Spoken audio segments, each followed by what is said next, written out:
Back to the classroom. San Antonio Independent School District is back open after being shut down last week due to boiler issues and bursting pipes from the deep freeze. This morning, school officials gave updates on the status of repairs for the district's infrastructure and catching up on lost time for classroom instruction. KENS 5 reporter Simone Simpson joins us live from the district with more. Simone? Hey Deb, after school closures last week, all of the schools are back open except two, De Zavala Elementary and Estrada Achievement Center, which as of this morning were experiencing power outages due to the recent storm. The superintendent says his focus is to make sure that all of the campuses are open and ready to receive the kids. Issues that would interfere with student learning had either been resolved or mitigated. Superintendent Dr. Jaime Aquino says 50 technicians were deployed each day to restore heating in preparation for Monday. We procure and deployed portable climate control unit as part of our district-wide contingency plan.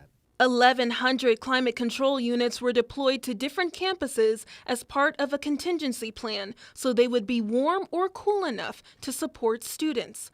Chief of Staff Tony Thompson says as of last night, 10% of campuses were functional, meaning they were up and running and may have needed some adjustments for classroom readiness. Another 50% that were in stages of readiness, and that's one of the main reasons we just wanted to have the climate control units out there, so that they would be prepared to still function and serve students today.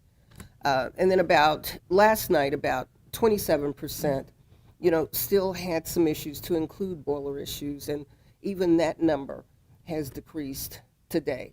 Thompson says districts are required to have 75,600 operational minutes. That time will have to be managed through the use of bad weather days or extending school days by 5 or 10 minutes for a period of time. At this time, we don't have firm costs for how much the system failure will cost the district. We're going to be assessing that over the next several days. The district is asking a third party to conduct a thorough investigation to identify all causes that have contributed to the infrastructure failure. Last week, we obtained an internal email saying the fallout from the deep freeze failure led the Deputy Superintendent of Operations and the Chief of Operations submitting their resignations. But when we called the Chief of Operations, Mike Eaton, for comment, he said he hadn't formally resigned. Today, the superintendent could not confirm whether the two resigned or were fired.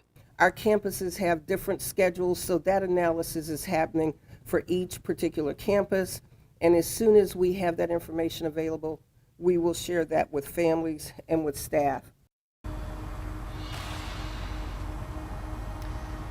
Coming up at 5, we'll hear more from Chief of Staff Tony Thompson, who has more information regarding how the district is anticipating when it comes to state funding and students not being in school last week. Reporting from downtown, Simone Simpson, KENS 5.